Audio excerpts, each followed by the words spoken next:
Halo, ngopi dulu.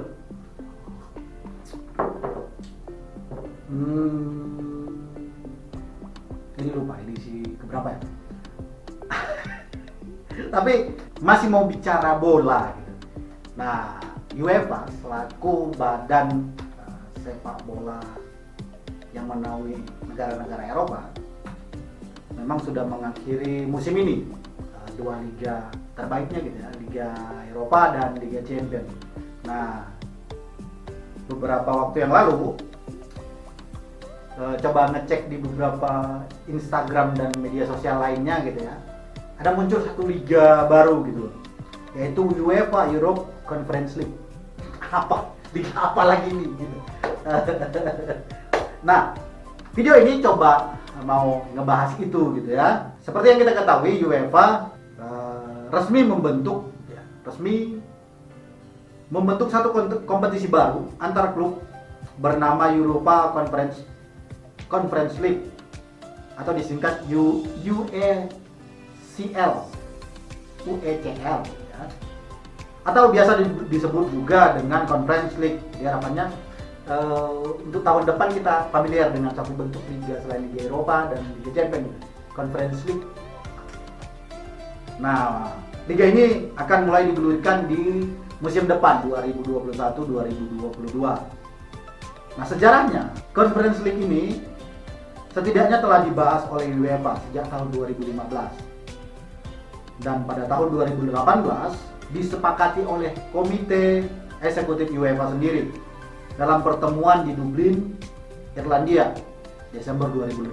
Jadi Desember 2018 ini sudah disepakati sebenarnya bentuk liga baru ini. Nah, Conference League akan diikuti oleh 32 tim sejak fase grup. Hadirnya Conference League, format Europa League sedikit ada perubahan gitu ya.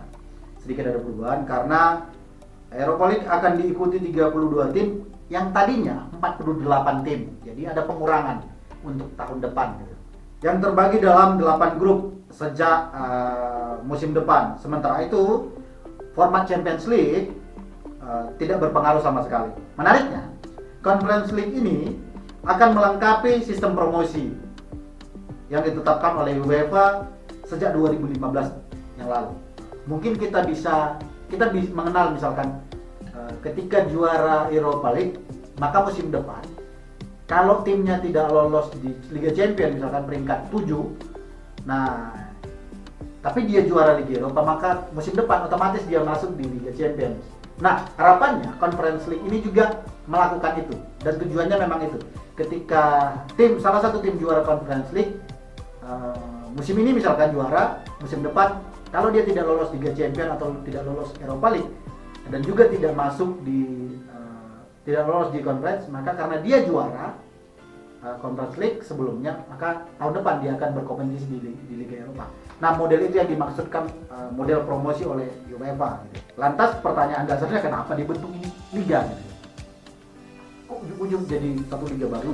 Nah, Conference League diniatkan sebagai wadah bersaing klub-klub dari asosiasi liga-liga Eropa lainnya, karena selama ini Liga Champions dinilai cukup eksklusif begitu bagi klub-klub dari dataran Eropa lainnya gitu ya, yang koefisien liganya itu memang tidak mencukupi, jadi harus melibatkan fase kualifikasi, terus ketemu tim-tim besar, terus gugur. Nah, itu tujuannya salah satunya.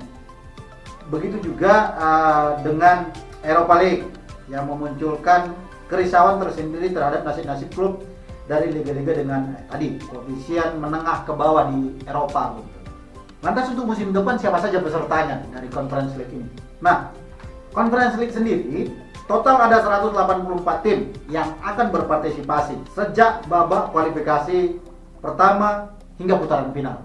Banyak juga 184. Tidak ada entry langsung ke fase grup dalam kompetisi ini. Susunannya 32 tim, fase grup terdiri dari 22 klub yang lolos kualifikasi dan 10 klub yang gugur dari playoff Eropa, yang gugur dari babak playoff Europa League. Jadi yang dimaksudkan itu ketika nanti masuk babak 32 besar, atau 16 besar nanti klub-klub dari Liga Eropa posisi peringkat 3 di grupnya masing-masing akan langsung masuk ke Conference League ini. Sama seperti Liga Champions gitu ya. Jika di fase grup dia tidak bisa lolos 1-2, peringkat ketiganya otomatis berlaga di Europa League di musim yang sama. Nah ini juga akan berlaku di Conference League ini. Sementara Conference League akan mengakomodasi lebih banyak klub dari asosiasi menengah ke bawah, dari asosiasi peringkat 16 sampai 50 UEFA. Seperti misalkan Serbia hingga Montenegro. Tentu akan mendapat jatah 3 tim untuk mewakili kompetisi ini. Sedangkan asosiasi peringkat 6 sampai 15 yaitu Portugal hingga Siprus dan 51 dan sampai dengan 55 peringkat FIFA, Wales hingga San Marino mendapat jatah 2 tim. Nah, ini pembagian jatah ini disesuaikan dengan koefisien negara Eropa di liga-liga Eropa di bawah tanggungan UEFA gitu. Jadi memang ada misalkan peringkat FIFA-nya negaranya itu 16 sampai 50, dia mewakilkan mendapatkan 3 jatah 3 jatah untuk berlaga di konferensi ini dari peringkat 6 sampai 15 itu dan 51 sampai 55 dia mewakili jatah 2 tim di masing-masing liganya. Menarik.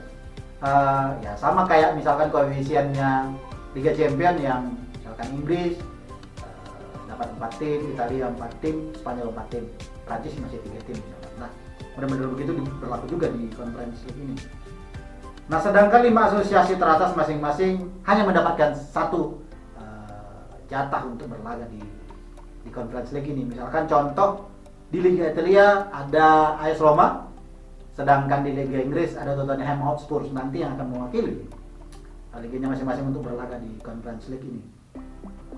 Mereka mewakili perwakilan klub-klub dari Jerman, Inggris, Spanyol, mendapatkan jatah 1 ya. Pembatasan tiket menjadi hanya 1 tim untuk tujuannya untuk membuat probabilitas juara klub dari 5 liga ini tidak mendominasi gitu loh di liga-liga yang sudah dibentuk UEFA, Liga Champions maupun Liga Eropa gitu ya. Contoh misalkan musim ini yang jadi juara adalah di Liga Champions ada dari Inggris, sedangkan di Liga Eropa ada dari Spanyol. Nah, ini kan mendominasi.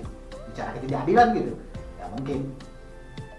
Tentu juga format dari Conference League ini sebenarnya sama seperti Liga Champions dan Liga Eropa. Nanti ada fase kualifikasi, terus ada grup, terus ada sistem gugur gitu kan. Tapi ini juga nanti menyesuaikan dengan situasi pandemik yang semoga tidak menjadi hambatan untuk penggemar sepak bola seperti kita ini untuk menonton sepak bola liga-liga Eropa Champions, Europa League maupun ini liga yang baru ini Conference League. Tentu sejak fase grup masing-masing tim mendapat jatah partai kandang tandang untuk menentukan siapa yang akan menjadi juara di fase grup. Nah, sedangkan fase gugur dijalankan dengan format 2 leg home and away hingga pada final hanya ada 1 leg. Final perdana untuk Conference League ini akan dilaksanakan di Tirana, Albania 25 Mei 2022. Nah, ini menjadi tempat untuk final pertama Conference League di Albania. Kita akan menantikan juara baru dari Conference League ini. Kita tidak tahu siapa, tapi semoga menjadi hiburan baru dan tontonan baru untuk pecinta sepak bola di seluruh dunia gitu. Termasuk saya yang senang menonton sepak bola. Conference League ini memang diharapkan bisa menjadi ruang bagi klub-klub Eropa, liga-liga Eropa yang memang koefisiennya tidak mencukupi untuk bertarung di Liga Champions maupun di Liga Eropa gitu. Nah, coba kita lihat 10 tahun terakhir ini Liga Champions misalkan mendominasi ya 5 liga terbesar di Eropa gitu. Untuk juara terakhir mungkin yang di luar dari 5 negara itu paling Porto kali ya. Liga Champions itu terakhir kayaknya. Nah, setelah itu nggak Inggris, Spanyol, Italia, hanya itu saja. Nah, harapannya Conference League ini menjadi salah satu wadah atau ruang bagi liga-liga Eropa yang punya koefisien kecil di UEFA untuk mendapatkan keadilan, dalam artian ya, terutama juga semoga menjadi pendapatan baru bagi klub-klub di Eropa, biar ada keadilan antara pendapatan dari liga-liga yang diselenggarakan oleh UEFA. Karena kita ketahui bersama eksklusivitas ini sudah menjadi persoalan tersendiri di Eropa gitu. Mungkin penggemar sepak bola mengenal sempat terjadi keriuhan soal ada satu liga elit yang akan digulirkan ini, tapi tidak di bawah UEFA. Nah, ini menjadi hal-hal yang menjauhkan sepak bola itu dari masyarakat gitu. Nah, harapannya liga ini tidak menambah jauh jarak antara penggemar sepak bola untuk menikmati satu sajian dalam liga maupun di negaranya masing-masing maupun antar negara di satu kawasan yang dikelola misalkan dalam hal ini ada UEFA. Nah, mungkin juga kayaknya AFC mungkin akan mengikuti gitu.